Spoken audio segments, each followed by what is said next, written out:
So it looks like we've got 7 o'clock on the dot. So I'll just give you guys a little brief introduction and we'll hand it over to our speakers. So thank you all for joining our webinar. This is Wesley Linke. I am on the UJSSA Board of Directors, and we are putting on a webinar with Kevin Burgoon, show lamb nutritionist for Purina Feeds. So I would like to thank you all on behalf of the UJSSA's Board of Directors for joining us for the night, and I will hand it over to Kevin to give his presentation. So thanks for joining. Thank you, and good evening to you. We are going to talk about show lamb nutrition, talk a little bit about some basics of nutrition. It won't be exhaustive, and I'll try not to make it boring for you. A little bit about myself. Well, I'm not sure why this is not working. It worked a few minutes ago, and now I can't advance my slides. Try it now. I switched you to host. Maybe that'll help it. See if it Okay. advances now. Still can't. Let's just exit out of the presentation and then share your screen again, maybe. Well, they won't let me do anything. Oh boy. Okay. See. Let's see here. I can stop sharing and then Yeah, try maybe to stop do sharing that and then again. reshare again. Let's try that. Okay, there's.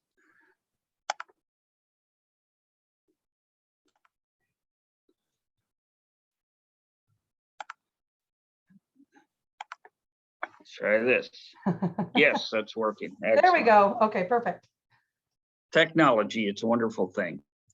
Well, I grew up in Schertz, Texas, just east of San Antonio, active in 4-H and FFA, bred and showed Suffolks, and also market and breeding hogs. I taught ag a year in North Dakota, and I was an extension agent in New Mexico and Texas for about 7.5 years before returning to graduate school, and finished a PhD at Texas A&M in animal nutrition. I worked at Producers Co-op in Bryan, Texas for a little over 3 years, and then went to work for ADM in Lewisburg, Ohio. Worked there for about 3 years, and then went to work for Farmland in Kansas City. And Land O'Lakes bought farmland, and then they bought Purina. So I've been here since 1997, and in about 2004 I started doing show feeds only. That's all I do. That's not all. It's only thing I do. I mean, it is primarily what I do is show feeds and show supplements. So I do help out with commercial sheep once in a while. So that's me. I have twin daughters that grew up showing, but they showed Southdowns and hogs. So that's kind of me in a nutshell. And I am the nutritionist for our show products for Purina, and our brand is called Honor for the feeds, and High Octane for the supplements. So we'll get into this.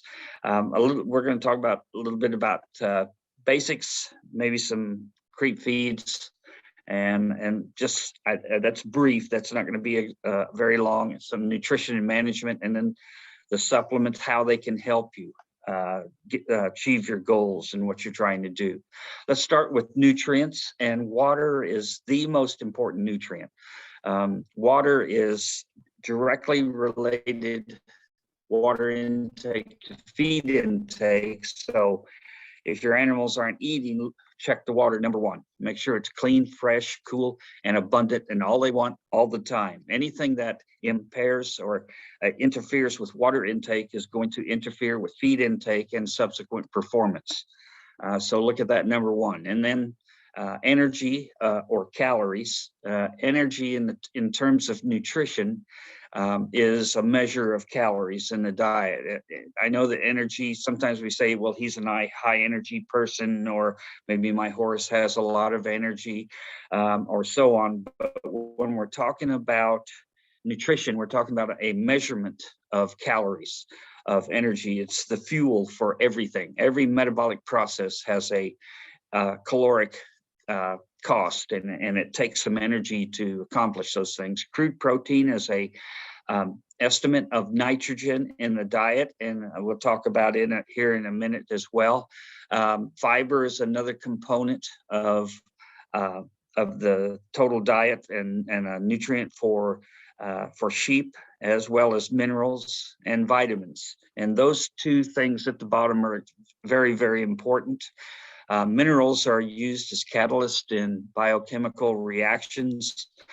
Vitamins are cofactors. They make everything else work. You can get by for a little while without minerals and vitamins, but then you're going to run into some problems when the animals get deficient. In calcium and phosphorus, for example, it's going to affect bone development, skeletal development. Some of the vitamins manifest themselves in when they're deficient in very kind of severe ways. So all of that is important, and it's important to be balanced in the diet. Energy is important in growth and in, like I say, every metabolic process, mounting an immune response, growing hair, growing wool, vital organ tissue. Everything takes energy to make everything go in an animal. And energy comes in different forms, or the contributions are from fat, carbohydrates, and even from fiber. Energy, again, calories, and even in not only growth and development, but the physical appearance of the animal. So sometimes we measure energy in TDN, which is total digestible nutrients. We use net energy for gain. It's a different measurement. It's a different system for measuring energy. TDN is a calculated number. It's an estimate and it's an estimate of all of the components, fiber and crude protein and so on, that contribute energy. The problem with TDN is just that it's an estimate. It's sometimes not very accurate, and it's kind of a range. It's not really precise. For example, from crude protein, there's some energy is derived from protein, but it's a very, very inefficient process to derive calories from protein, yet TDN takes that into account.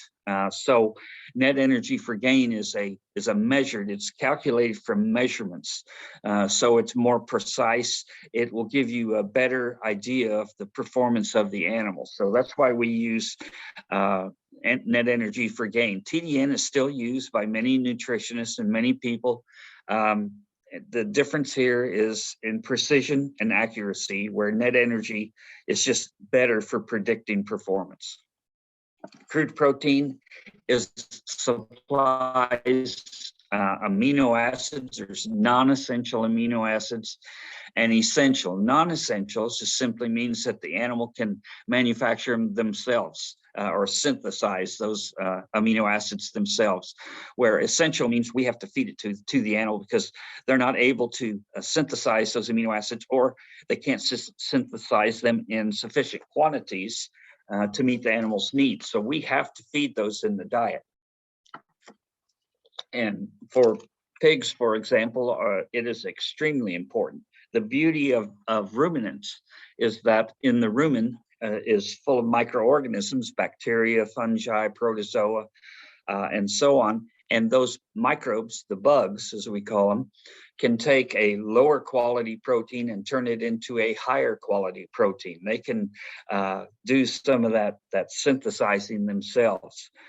So usually in commercial practice, in commercial settings, we don't have to feed extremely high protein sources to get the job done. But when we're talking about show animals, there's a difference, and we'll cover that here in just a second. Fiber is important, whether you feed hay or they're on pasture. Sheep are hay burners. They're designed to run on grass and water, but we want to show them, so sometimes we pen them up. We feed them high quality show feeds for a specific reason, for more growth, to express more muscle, to express more of their genetic potential. But we need to keep that rumen right. And the way to do that is with fiber, with long stem fiber, with what is called effective NDF. In other words, if we feed ground hay, if we feed pelleted alfalfa, for example, what you're going to see sometimes is wool chewing or wool biting. That's what causes that when they pick wool out of each other and so on, is a lack of long stem fiber in the diet. And it quickly becomes a habit. Sheep are creatures of habit, and once they start doing it, they seldom stop doing it. It's just very annoying after a while. Like I say, my daughter's raised South Downs, and we purchased a ewe that was already doing that. And no matter what we did, she was out in the field with grass up to her eyeballs, and she was still pulling wool out of the other one. So it quickly becomes, it's a nutritional thing that becomes a habit that is very annoying. And the reason it's very important in blackface sheep, as many of you know, you junior Suffolk exhibitors, that when you break the pelt or the skin, the hide, when the wool grows back, when they have an injury from shearing, or they hook themselves on a barbed wire or something, that wool grows back black until you shear it several times, and then it finally grows back white. But when you're talking about market lambs and they pull wool out of each other, all those little areas where the wool is pulled out of the pelt turns black. And you may see lambs that have all these little black spots all over their rump and rear end, and that's caused by wool chewing. It's called wool chewing or wool picking. So the way to prevent that is feed them enough. So for every feed, there's two sides to any formula. There's the nutrient side, which dictates growth performance, and then there's an ingredient side that dictates physical performance. So again, nutrients determine growth, how fast they'll grow, how feed efficient they'll be, and so on, and weight per day of age, that type of thing. But it's the ingredients that dictate what the animal looks like: muscle shape, how much fat cover they have, and so on, and even wool quality. So, like I say, ruminants can synthesize high quality protein out of low quality protein, but they can't synthesize bypass protein. And when we're talking about protein quality and some of the proteins and ingredients that we use in ruminant diets, particularly for sheep, sometimes we use fish meal or milk products, and some of those type things, very high quality proteins that are animal proteins. They're not meat and bone meal. They are approved for use in ruminants. They do not cause problems. They don't cause any disease or any metabolic problems. They're just bypassed, which means they bypass the rumen. It bypasses rumen degradation and passes into the small intestine, where those ingredients are used, and nutrients like a pig would use them. So ingredients are very important when we talk about feeding.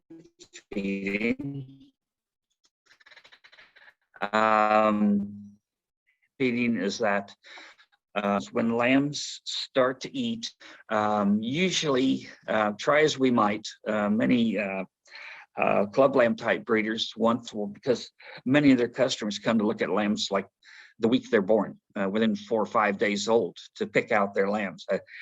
They're better than me, because I have a tough time doing that. Maybe you can look at the ewe and tell what the ewe has done in the past and the lambs that they've produced. That's probably possible, but when you're talking about evaluating a very young lamb, a newborn lamb, that's tough for me. But anyway, those club lamb producers want them to eat as soon as possible, so they get fat, Many people can't look at a green lamb and tell it's going to be good. It has to be fat, like it's ready to show almost. The thing about ruminants or a sheep is that until they're about 60 days old or so, their rumen is not functioning. They're a pig. They're a monogastric, and they utilize feed like a pig does. Very good feed conversion. It is the best time to invest in nutrition. If you want those lambs to be big in the show ring, if they're ewe lambs or buck lambs or whatever they are, the best time to get cost-effective growth is in the creep feeder, and with a really good creep feed. And when I say appropriate protein, we have two creep feeds, creep feed. The 15% is for club lamb type sheep that really don't have a problem with developing muscle. The muscle's bred into them. What they have a problem with is getting enough energy in them, calories, to express their metabolism to build that muscle and deposit it and so on. So the trick is getting enough calories in them, where some other breeds of sheep like Southdowns, possibly Dorpers, and some fine wools, and even large frame sheep, Suffolks, Hampshires, Oxfords, and so on. Sheep that are really, really large, mature size these days need some help with muscle. And so the 20% works a little better for them. And then again, not only high protein, but high energy as well. And the creep feed should be medicated. Coccidiosis is ubiquitous, is everywhere in the US. You're going to deal with it no matter where you're at. And some areas are super saturated where they really have a very, very tough time with coccidiosis. So it is the number one threat in lambhood is coccidiosis. So my suggestion feed, whether it's Decox, which I believe is the best one, or Bovatec, Decox, the difference between those two is Bovatec, both of them you have to get enough milligrams per pound of body weight. So it's based on size every day. And sometimes lambs, whether they clean out the creep feeder, and some lambs don't get enough in a heavy infested area, they can break with coccidiosis, even though the feed's medicated because they didn't get enough that day. Well, with Decox, when they get enough back in them, it can control or will control the cocci break, but the Bovatec will not. Then you usually have to drench them with Corid, and get that back under control. So my suggestion would be Decox, and not because I sell Decox or anything. It's just as far as coccidiosis is better. Bovatec is better in some other areas, but as far as coccidiosis goes, Decox is better. Now we're going to roll into nutrition and management. My suggestion is to deworm lambs every 30 days. And you may say, well, I've never done that before, and I don't think I need to, and that's good. You know, really, to break the life cycle, it's every 45 days. But if you're like my daughters, they couldn't hardly tell when they were younger, you know, next week from 4 weeks from now. So what we did was we took the calendar and we picked out one day of the month, like the 1st or the 10th on that same day. And that way we know we got it done. The problem with some dewormers is they don't get 100% of the parasites, and if they can build some resistance. That's why we also suggest rotating dewormers, like use the same one twice and then use a different one the third time, or use one this year, deworm everything, and then next year use a completely different dewormer the whole year. That works as well. Always offer clean, fresh, cool water. We talked about that. And then feed at least some hay. We're talking about market lambs here. The bigger the animal, can use more hay. We want them to have more barrel, more capacity and production oriented. But they need some hay to keep that rumen right. And it takes at least a double handful of loose, good quality hay. Alfalfa works well, grass hay works well too. And my suggestion, particularly during the summer when it's hot, hay actually roughage, when it's digested because of the fermentation, produces more heat than grain does. So the animal gets hotter when it's fed roughage rather than grain. So the thing that I would recommend is if you're feeding that double handful, feed it after the evening meal. And that way it has all night to dissipate that heat, and then they'll eat the next morning. But if you feed it twice a day, if you feed it in the morning, they're going to stay hot all day, and they're going to struggle in really hot periods to eat that second meal during the day. So something to think about. Feeding, here's option one on our program. We have a product called Show Lamb Grower. The feeding rate is 3% of their body weight per day. 50 pounds would be a pound and a half per day.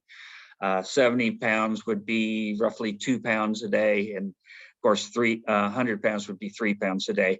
And then use the high octane supplements to address areas of need, where they need more muscle, they need more flank, they need more cover, more rib, or whatever it may be. And I'll cover those here in just a second and show you what those do and the areas that they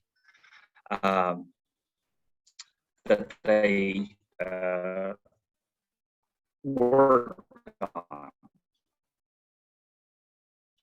When we're talking about, it can be breeding sheep that are judged and clipped and shown like market lambs, like club lambs. And then there are breeding sheep that are fitted, that are larger framed, that are judged maybe a little differently. And so they're fed a little differently as well. So there we have really three options for you. One would be very similar to the market lambs, Show Lamb Grower at 3% of their body weight, and then the supplements, and that would probably work, or the slick sheared Hampshires, the weather type sheep. Then we have another product called Flex Lamb that's a little lower in energy, it's higher in fiber. And it's designed to feed at a little higher rate, and it's also designed to keep excess body fat off of the sheep. So works a little better for sheep that flesh well or easily, like Southdowns and so on. And then add the appropriate supplements to address any needs. And then we have a third product called Purina Delta Lamb and U. It is a pellet. It is a commercial feed. It's designed, it's actually based off of our creep feed called EXP 15%. This one is a scaled down version of that creep feed. It's designed to feed both ewes and lambs. And here's our thought on this product is, I remember I told you that some customers come very early. They want to get the jump on their competition. So they want the lambs to look the part when those customers come. Well, our thought was, instead of getting the lambs to eat sooner, and truthfully, lambs usually start eating by about day 28. By about day 35, they're pretty well on feed, but they don't eat a ton before that. They may pick around on it. And one way to get them started on creep feed is put out soybean meal by itself. And I hear people say, well, it's too high in protein. They don't eat much. They eat very little of it, but it tastes good to them. It gets them going into the creep feeder and looking for feed. Once you see that their little nose prints in the soybean meal and starting to disappear, then offer the creep feed. And once it's put soy in one pile, creep feed in another, and once it's all mixed together, you know that they're eating all of it. So just do away with the soy and go 100% creep feed. That's way we got things, our lambs, to eat a little sooner. But Delta Lamb and U is designed based on that EXP feed. So our thought, again, long story short here, is that it was better to feed the factory, and that in the factory is the ewe, and let them produce milk, and that makes the lamb fatter. That this feed is designed to change somewhat the composition of milk to make it higher in milk fat, to make the lambs fatter. So it is a very good product. People really like this one, but you can also use it to feed breeding sheep. And it does a very, very nice job. Many people don't like it because it's a pellet. And they think we put all kinds of weird things in pellets, like ground up newspapers or something. That's not true. A pellet is just the form of the feed, has much of the same. Instead of flake corn, it has ground corn. Instead of whole oats, it has ground oats in it to make it a pellet. And the thing about a pellet, particularly in creep feeds, young lambs are notorious for sorting, picking out the stuff they like the little pieces of corn and so on. They leave the premix pellet that has the medication, the protein sources, the minerals and vitamins and so on. So although it looks like they prefer a creep feed, they're not getting everything that they need to, or I'm sorry, a textured feed. A lot of times they're not getting everything they need to when they would in a pellet, when the creep's in a pellet form. So the pelleted feeds work well. People think they cause problems like wool chewing. That is not true. What causes wool chewing is that lack of fiber in their diet. So when we talk about increasing growth rate in sheep, again, it takes calories. So many people want to add protein or increase the protein, and that is not what causes an increase in growth. It's calories that does that. Calories is responsible for growth. It's the fuel, like gasoline in your pickup. That's what energy is in the feed. So if the feed is low energy, your sheep's not going to grow very fast, and your truck's not going to go very far. Protein influences the composition of that growth. In other words, the higher the protein, the more muscle you will have, as opposed to just body fat. So it influences the composition of the growth. So again, for increasing growth, for increasing energy, we have two products for that. One would be high octane power fuel, which is 31% fat, and that little nugget contains Diamond V yeast, zinc methionine, Tasco, which helps with heat stress, and many other things, and octocosanol, gamma rhizanol, and many others. High octane golden ticket also contains those things. It's a little different. It's more like a complete feed. It's 16.5% protein, 6% fat. But since it's extruded, it feeds much better than that. It feeds like a much higher energy feed. If any of you have ever fed golden ticket, you know it's very palatable. They really eat it well, and they perform extremely well on it. So bump the energy to get your animals to grow faster. And size in the show ring is important. You know as well as I do that it's not everything, but usually if there's a significant difference in size, that bigger animal is going to migrate up to the first hole or closer to it than one that's not as big. So for slowing growth, to say maybe a quarter of a pound a day or so.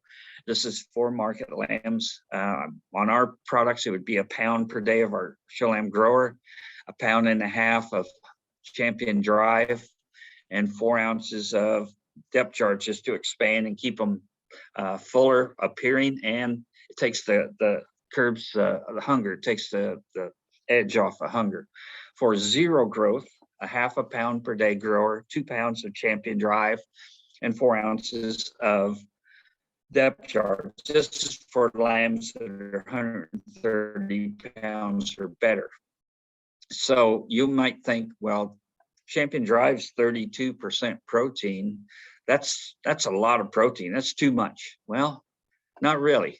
If you look at an 18% feed, fed it, if you do the math there, that's 327 basically grams of protein per day. On that holding diet I just showed you, with 0.5 pound of feed, 2 pounds of Champion Drive, that's 331. Not a lot. 5 grams is not very much. That is not a huge difference.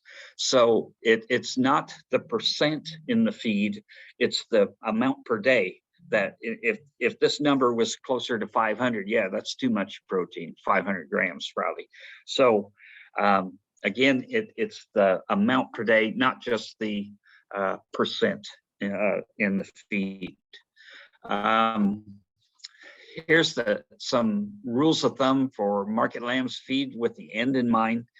In other words, picture in your mind what you want that lamb to look like. The days of just putting them in a pen and feeding them a feed every day, and then whatever it looks like at the end are gone. You can still do that, but I guarantee your competition is not doing that. They're the ones that win the most shows are out there to beat the rest of you. That's, it doesn't mean they're mean. It doesn't mean that they're evil. It just means that they want to win and they're doing the things the right way to do that. And then nutrition and exercise. You have to have both. Look at it this way. Athletes, human athletes don't just eat well and not exercise, and they just don't, exercise and eat anything they want. They do both. Nutrition and exercise go hand in hand. And then deworm every 30 days to make sure you get everything dewormed, particularly in wetter years. The drier the year, it's not so important, but in wet years, it is important to get them dewormed on a regular basis. And then feed some hay. Make sure you keep that rumen right. One thing I wanted to mention about just some strategies, or a strategy for showing animals, particularly lambs, is that if you notice, most shows are won these days by lambs that are 140 or above, maybe approaching 150, maybe a little more at state fairs and major shows.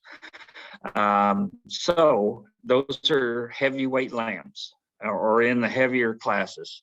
Generally, the lambs that are in the lightweight classes are not going to win the show. They're not going to win grand or reserve. And the reason is they're not market ready. And judges are trained to take market ready lambs and pigs and goats and so on. So those judges that know what they're doing will not generally use lightweight animals. So the ones that want to win the show, the really good ones, the tough ones, are in the heavier classes. Those lightweight classes are much easier to do better in. So if it's your first year or second year, or if you haven't done very well showing market lambs, think about having at least one lightweight animal so that you have a chance to do well in a class and maybe win a class. Just something to think about. So let's talk about exercise for a minute. You can walk lambs. This is at Mike Harbor's place in Texas. He's one of our ambassadors, and he has a lot of good facilities. You don't have to have a walker like this. You can walk lambs on a halter, but I would not use this as the primary method of exercising. This is a good way to train trade lambs to walk for you, constantly messing with their dock, trying to get them to walk and so on. Nothing more aggravating than lambs that won't walk for you. So it's a good way to get them and teach them to walk in shoring for you. Many people use a reverse treadmill. That's what this is. And the lamb is, you notice you have to stay right there with them. Just don't put them in there and turn it on and walk away. Stay right there with them. It's the same thing with putting them on a trimming stand. You don't put them on a trimming stand and walk away and leave them. You stay right there with them. Sheep are known to do things they're not supposed to. So what a treadmill, a reverse treadmill, does is that this tread down here at the bottom runs front to back. So the sheep backs up the whole time it's on there. And you can see its rear end, how it's flexed there. This reverse treadmill exercises muscles that are not normally exercised by the sheep walking forward. And it really helps to build muscle. So, there's walking, there's a reverse treadmill. And then some people use a dog track where they have a fence on the outside, fence on the inside. So there's an aisle that they put the sheep in, and then you can see the dog over there on the right. They put a dog in there. And the idea is not for the dog to chase them and catch them and hurt them. It's just to scare them. In other words, what we want, you've heard of the fight or flight syndrome. that syndrome, and when they get frightened, it causes a release of adrenaline, and adrenaline builds muscle like nobody's business, and makes them hard as well. So it's a predator-prey relationship thing here. It's instinctual for the lamb to run from a predator and release that adrenaline at the same time. So sometimes, though, you have timid dogs. And as a matter of fact, when we were this is part of a video that we shot with calling Winning Matrix, the show lamb edition. And that dog that they put in there, the sheep weren't paying attention, and the dog wasn't. He was just kind of trotting around. The sheep stopped, and he ran into the back of them, and they didn't even care. None of the three of them cared. So sometimes you have to have a little more aggressive dog. And again, not one that catches them and hurts them, just one that gets them to run for you. And so that's another way. I'm not saying you have to do this either. I mean, this is not a requirement to exercise sheep this way to get the most out of them, but it does help. It does help. So it's just another form of exercise. So we want lambs, market lambs, with bulky muscle, not long, flat muscle. We want, if you're looking at horses, if you guys are horse people, we want one that looks like a quarter horse, not a thoroughbred. And see the difference there in the muscle pattern in its rear end and even in its chest. We want a quarter horse, not a thoroughbred. And when we're talking about sprinters, and I'll show you some pictures here. Again, we want that bulky muscle, not that long, flat muscle. So it takes short burst of energy to do that. When we put a lamb on a halter and we walk them for an hour or 2 miles, you're building that long, flat muscle that is not going to win you shows in a market lamb contest. So you can use short, walking stints to just train them to walk for you. But when you're exercising them, you short burst of energy, chase them, anything that you can do to get them to exert a lot of energy in a short period of time. So again, we want them to look like sprinters and not long distance runners. In sprinters, if they look like Texas Aggies, that's even better. But anyway, not long distance runners with long, thin muscle. We want them bulky muscled. That's what wins market lamb shows. And feeding, again, this is Mike Harbor's place, and he has a lot of these individual feeding pens. You don't necessarily have to invest in all of this, but I do suggest you feed separately, and it could mean that you have 2 lambs in a pen, and when it's feeding time, you take one out, put a halter, tie him on the outside, let him eat, let one eat on the inside, let them eat separately to make sure that they get what they're supposed to get. Sheep eat at different rates, particularly if you're managing weight. If you have 3 sheep in a pen, you just put all the feed in there at once. One may eat a bunch faster than another. And you've probably noticed this where you have a pen of sheep and one is really fat and the other ones are not. He's probably getting the bulk of the feed. So if you can feed separately, that's the thing to do. Just another shot of the individual feeding. If you have a scale, use it. Know what those sheep weigh and know what they're gaining. You may have to need to adjust the diet, 3% of their body weight, and start increase that as the lamb grows. And you need to know what they weigh so you can feed them right. And you need to know what they weigh when you're managing weight.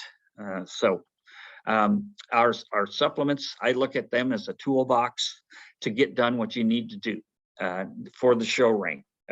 There's the thing about supplements, and the reason that we feed them are a couple of reasons. One is to prepare them for show, and to get them to express more genetic potential. No matter the feed, no matter how good it is, when we feed a feed, even our show lamb grower, we leave some genetic potential on the table, because if we formulated feed and if I did to meet all their nutrient requirements and to get them to express 100% of their genetics, the feed would be so expensive, no one would buy it. absolutely no one. So, but we can spike the nutrients from time to time when we need to with supplements, and spike the nutrition and get them to express more of that genetic potential. Usually that's right before show, within 45, 60 days or so, and get them to express that going into the show ring. So we have 3 supplements that are for muscle. One is Champion Drive, and Champion Drive is builds muscle. Particularly, you'll see a big difference in their top, in their rack. It also builds muscle in their leg and hind saddle, and it is fat cover neutral. Doesn't add body fat, doesn't burn any. Fitter 35 builds muscle and burns fat slowly, usually taking 30 days or so. And then we have one called Fitter 52 that builds muscle and burns fat aggressively, usually only taking 14 days. On the outside, 21, but usually it works in 14 days. So if you maybe can't exercise, or here's a scenario that a lot of people are in, they either buy young lambs, or the lamb doesn't perform as well as maybe it was sick, or whatever the reason, but it's not as big as it needed to, so you need to push it. And when you feed calories, and those calories not only make the lamb grow faster, they cause it to get fat. If you notice, the better doing lambs, the ones that really grow fast, have some fat cover. The theory that lambs are done growing when they get fat is not true. That is just not true. I know I've heard it many times. It's just not true. You can cause lambs to grow very show ring. They need to be trimmed up, and maybe you have to push them until 14 days before show, and then burn some of that fat off so they look right. And that's what Fitter 52 does. Look at Fitter 52. There's no drugs in it. There's no paline, none of that. But it does what paline does in pigs. It builds muscle and burns fat.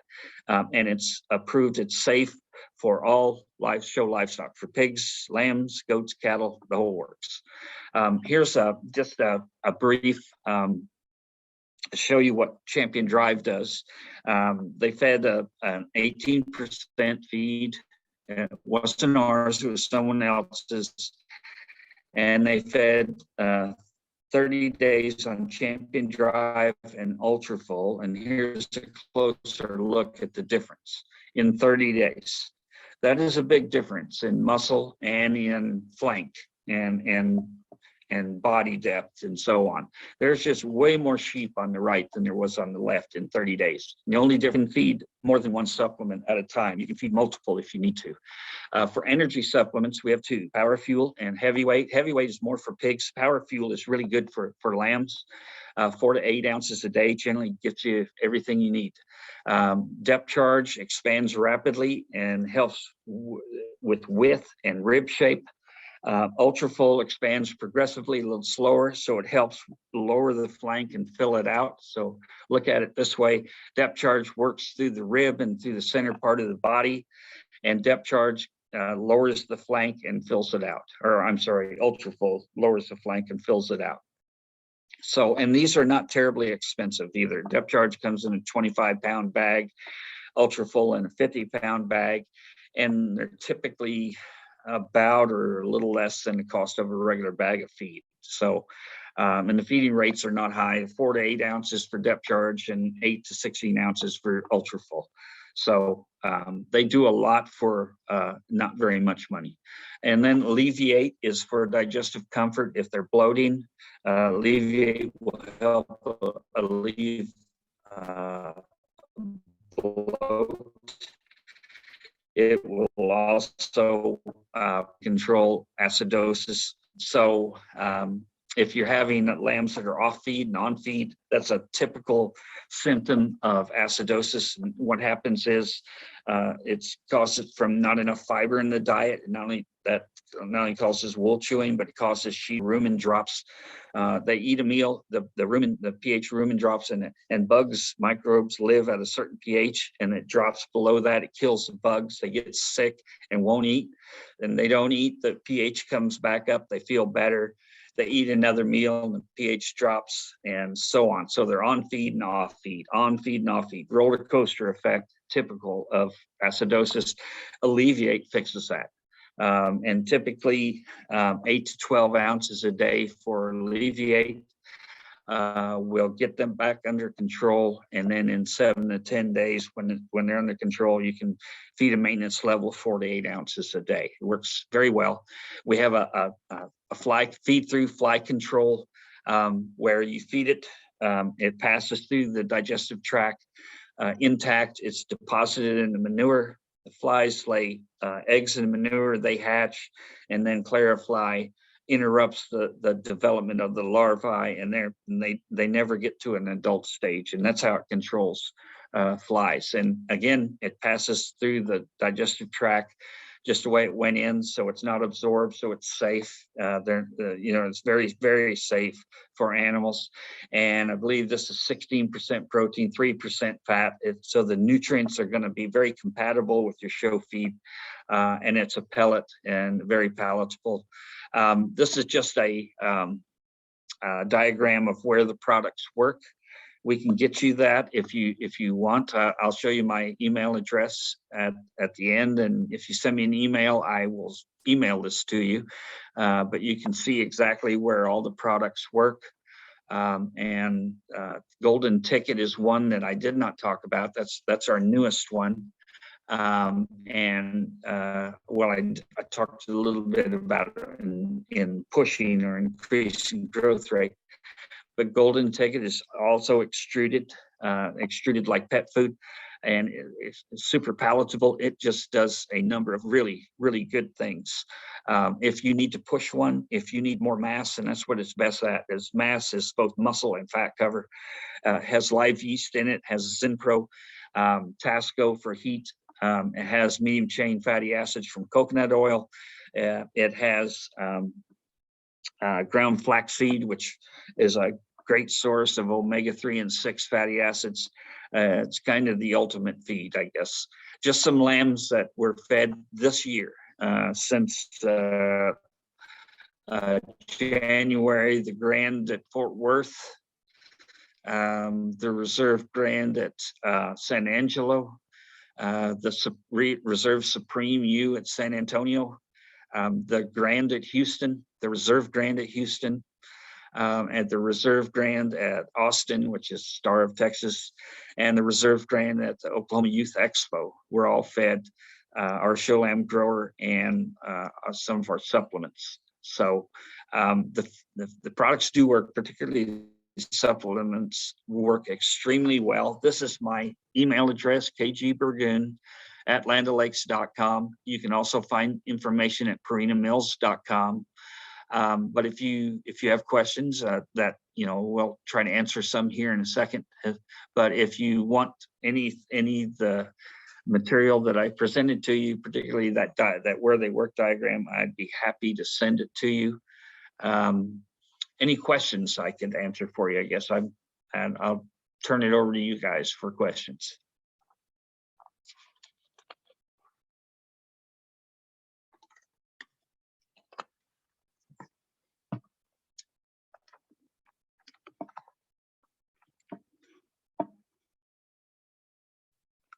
Did I lose you along the way? No, we're still here. If anybody has questions, you can feed those through the question and answer or chat on Zoom, or you can feed those into the comments if you're listening on Facebook Live. There is a little bit of a delay with Facebook Live, so we'll give them a few minutes too if there's none from the group here on Zoom. Looks like there's some coming in. I'll turn that over for Wesley to share those with you. Okay, Kevin. So here we have a question, and they asked, at what point do you start feeding Golden Ticket? Okay. My theory on any supplements is anytime you need to. There's no minimum weight or age, or maximum weight or age. But think about in terms of getting things done before showtime. And many supplements fail because they're not fed long enough.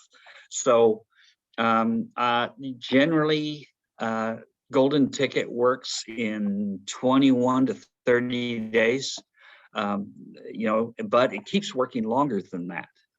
Is my point. So if you're going to feed it, you're on a budget, think the last 30 days. But if you need growth, if you need more growth, if you want your lambs to catch up or even get bigger faster, then start feeding it early. Maybe not immediately after weaning, but say for market lambs, maybe about 70 pounds or so at a half a pound a day. Once they get to 100, maybe a pound per day. And you can feed much more than that if you want to, but that's quite a bit as it is. So for breeding sheep, large framed, for say bucks that are going to be 300 plus at a yearling, and you're going to show them, once or twice, or maybe go to a sale or something. Think about 30 days before the show to do what you need to do. Thank you.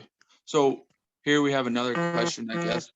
Would you suggest a feed regimen for a large frame Suffolk ewe showing in the breeding class? Okay. You could feed our show lamb grower, which does a great job. It's a textured feed. Or if you want to do it more economically and you don't have a huge budget, then the Delta lamb and ewe does a nice job. But use either one of those as a base feed. And if you're talking about, particularly if they're ewe lambs, if you're talking about yearlings, once they're over a year old, I think flex lamb, because flex lamb has a little bit less energy in it, more fiber.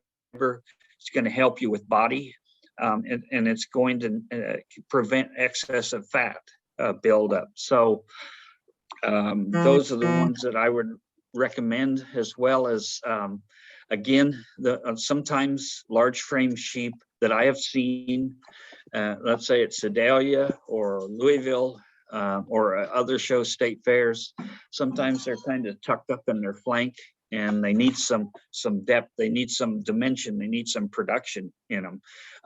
Ultrafull does a great job of getting them to belly down a little bit in their flank and to make them more fuller appearing, more productive appearing. So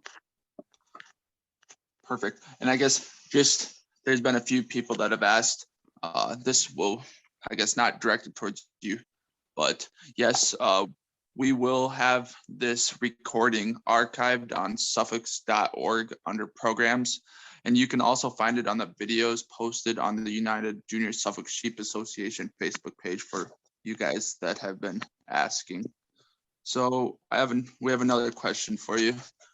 Okay. Should you feed Golden Ticket as the base or combination with the grower? I would feed the grower as the base feed. Now, let me tell you where Golden Ticket came from. I tried to design the ultimate show lamb feed, and that's where Golden Ticket started. In our company, we have several lamb feeds, and I'll just tell you, they didn't want us to have another lamb feed, so we turned it into a supplement instead. So in other words, I'm saying it is designed as a lamb feed. So you can feed it as the sole feed, but do it slowly. Sorry, where I'm here at home and dogs are talking to me. Anyway, if you want to feed Golden Ticket as a sole feed or most of the feed, don't just start slugging it to them right off the bat, because they're probably going to have diarrhea from it. So start slow and gradually increase Golden Ticket and decrease the base feed until you're at the desired level. And yes, you could, if you wanted to, feed Golden Ticket as the base feed, but do it slowly. Is there such a thing as feeding too many different supplements? Possibly. Yes. I'll say this, that you can feed as many as you need to. You could feed 4 or 5 at the same time, but if you need to feed that many at the same time, then perhaps, and please hear this, I'm not trying to be mean, perhaps you should have done a better job selecting your lamb and started with a better lamb. If it has that many problems that you have to fix, it would be better to invest a little more in genetics rather than in supplements. Hope that makes sense. Okay, and I guess this question wasn't listed down there, but maybe to help further that question, I guess what would you recommend for the maximum supplements that you would, or is that something based off the lamb's needs of where they physically need it, or phenotypically need it, I shall say? Yeah, I would say this. You can feed some for a while and then drop that one out, like fat cover. If you need a lamb to get fat, feed power fuel, and then once it's fat, pull it out of the diet. It's probably not going to lose that fat unless you burn it off with one of the fitter products.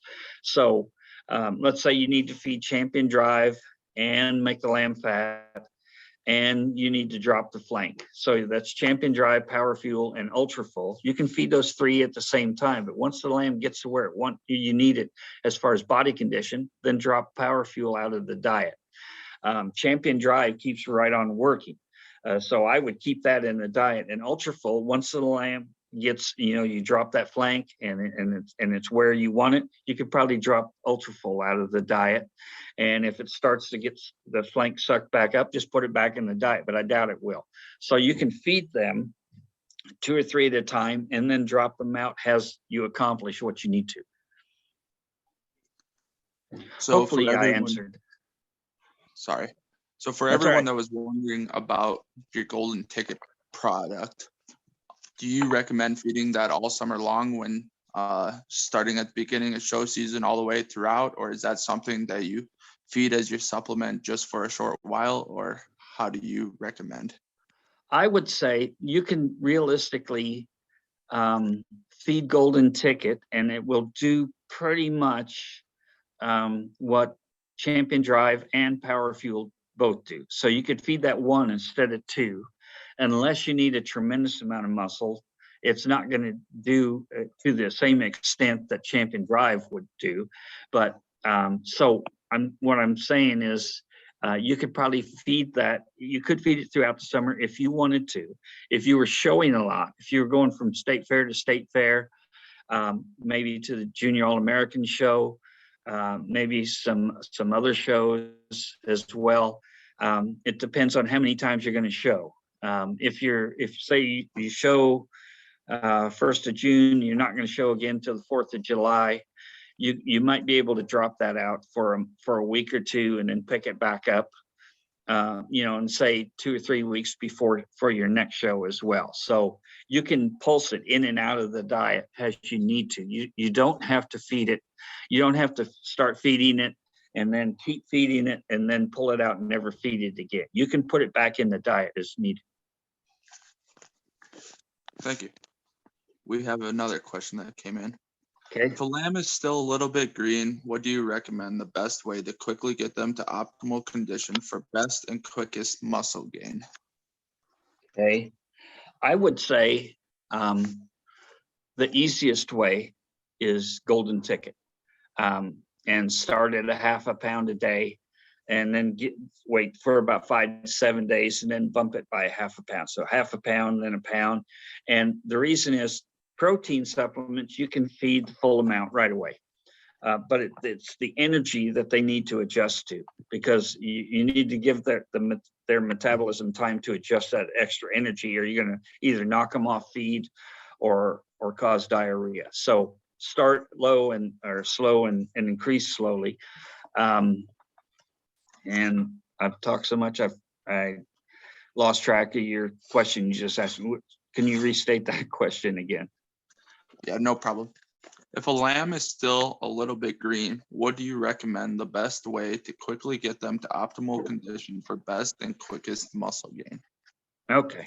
I would say golden ticket. And that's going to give you both body condition, fat cover, and muscle development. If you need more muscle, if you need a lot of muscle in a hurry, then I would feed both golden ticket and champion drive. But if the lamb is green, say you have 30 days to show, and it just needs moderate help with muscle, but you need quite a bit of help with fat cover, I'd go golden ticket, 1/2 pound, wait 5 days, bump it to 1 pound. And in 30 days, you should have what you want. Thank you. So it looks like that's about wrapping up all of our questions. So I guess I'd like to just thank you for your time tonight of giving us the presentation. And I would like to thank all of our audience for joining in on this presentation. And it's great to see a big number of you guys here joining us on our webinar. And this, looks like maybe we got another one. Wesley, I also have a question whenever you're done. Okay. So what do you figure for overall feed daily? Okay. How much to feed per day? Depends on the feed, but on our show lamb grower, 3% of body weight. So for every 100 pounds of lamb, 3 pounds of feed. Now, other brands might tell you that you need to feed 4 or 5 pounds. And that could be. I can just tell you that show lamb grower is very nutrient dense. It's very concentrated. So you don't have to feed as much, but yet it will do as much or more. So about 3 pounds on show lamb grower, 3 pounds for every 100 pounds of lamb, and should be plenty. That should be plenty. Now, if it's a yearling Suffolk ewe and she's 250 pounds, some of them may be approaching 300 these days. 3% of that is going to be 9 or 10 pounds a day. I don't think you need to feed 9 or 10 pounds a day. You could probably feed about 4 pounds a day and a pound of golden ticket and some hay, and they're going to do quite well on that. You don't want, that 3% of body weight is up to about 150 pounds. That's for market lambs. And let me say this as well, and I can't remember if I said it to start with. Thank you for asking me to talk nutrition with you. I enjoyed it very much. Okay, thank you. Do you include the 1 pound of golden ticket or supplements in the 3% of body weight, or do you like to keep the base feed at your 3% and then add on your supplements from there? That's a great question. And basically what you're asking there is, should you reduce the base feed when you add supplements to keep the same total amount? And my answer to you is yes, particularly on a show lamb grower. If the reason I say 3%, if you feed more than 3%, they're going to start leaving their premixed pellets behind. And people think they're not eating the feed and they're sorting, but you're just feeding too much, basically. So if you at 3% show lamb grower, let's say 100-pound lamb, and you're feeding 3 pounds a day grower, and you want to add a 1/2 pound of golden ticket, you may get away with 1/2 pound, 3.5 pounds. But once next week you bump that to 4 pounds with a pound of golden ticket, it's going to not be cleaning up everything. It's probably going to be leaving at least a 1/2 pound of feed behind. So my suggestion is to reduce the base feed by the same amount of supplements that you add. That way the sheep will keep right on eating, won't miss a beat. Awesome. How much protein should a market lamb get? I would assume they mean percent-wise, your protein percentage. Somewhere between 15 and 18% in the base feed. We also have a 15% grower. We have an 18% textured grower and then 15%. The 15% is not offered everywhere. It is in the Southwest and in the upper Midwest. And it is a little, does a little friendlier job with the supplements, the high protein supplements. And it is a little higher energy. It's 4% fat rather than 3.5%. And it does make a difference in energy. So I would suggest 50, you certainly don't need a 20. And these days we used to feed lambs 18% was the norm, say 15, 20 years ago. But that was during times where not every lamb had a lot of muscle and we had to feed it into them. These days, market lambs with muscle are everywhere. And so you don't need to necessarily feed it into them. You need to feed the energy into them to get them to synthesize that muscle and express the genetics that are bred into them. So long story short on the answer, 15 to 18% in that range. I guess just a quick, could you go to your email slide, please? So, and then just have that. Awesome, thank you. And then I need to stop sharing and then share again because it won't let me move the slide. So let me. Yep, no problem. And then how much hay should breeding sheep have? And do you recommend, I guess, a full free choice all throughout the day? Or is that something you mentioned earlier that you like only feeding at night? Or I guess, how much hay should breeding sheep have? Okay. They should certainly have more hay than market lambs. If it is grass hay, you could offer it all day long. Alfalfa is, sheep and alfalfa get along extremely well. It is very high in proteins, very high in vitamin A, very high in calcium. Those are the hallmarks of alfalfa, but it can cause bloat.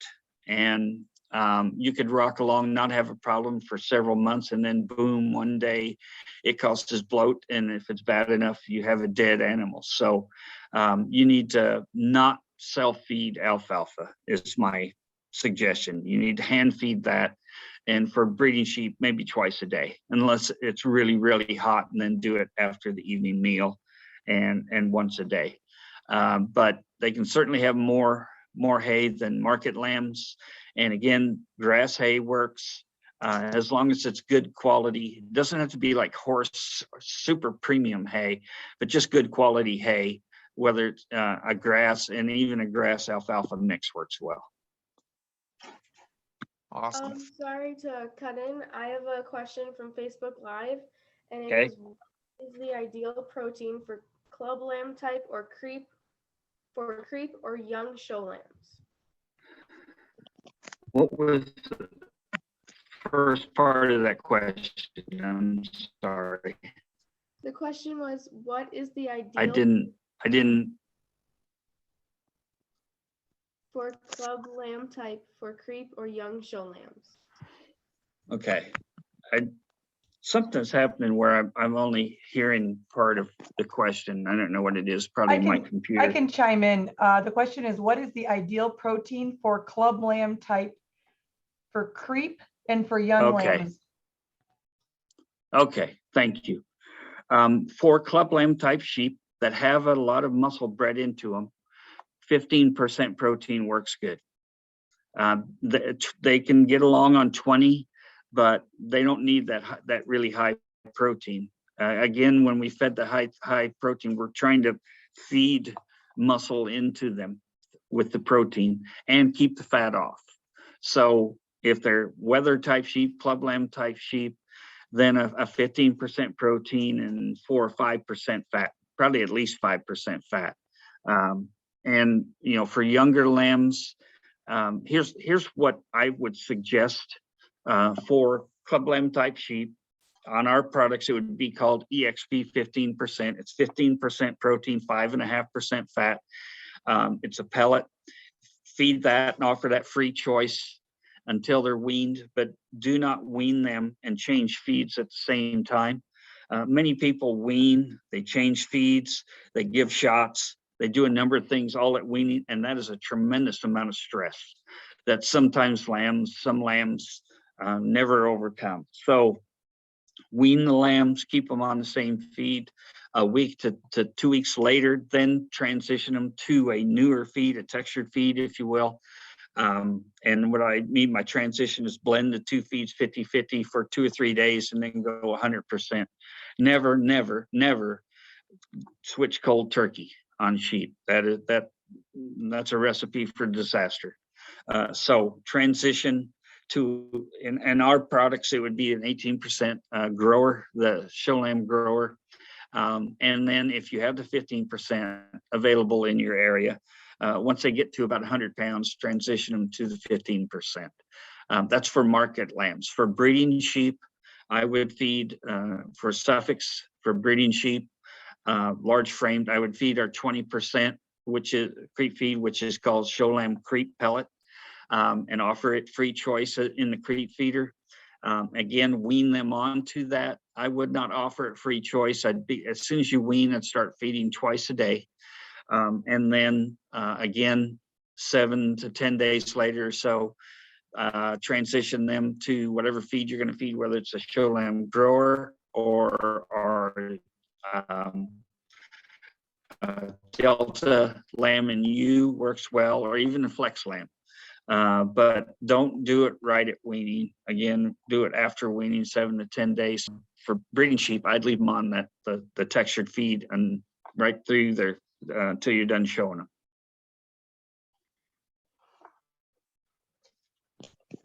Thank you. Savannah, I guess, are there any other questions on Facebook? Nope, not that I see. Perfect. So again, I'd like to thank you all for joining, and we had some great discussion at the end of this presentation. And I'd like to thank Kevin one last time for taking time out of his day to join us and give us a presentation on show lamb nutrition. So thank you all again, and have a good night. Thank you. Good evening.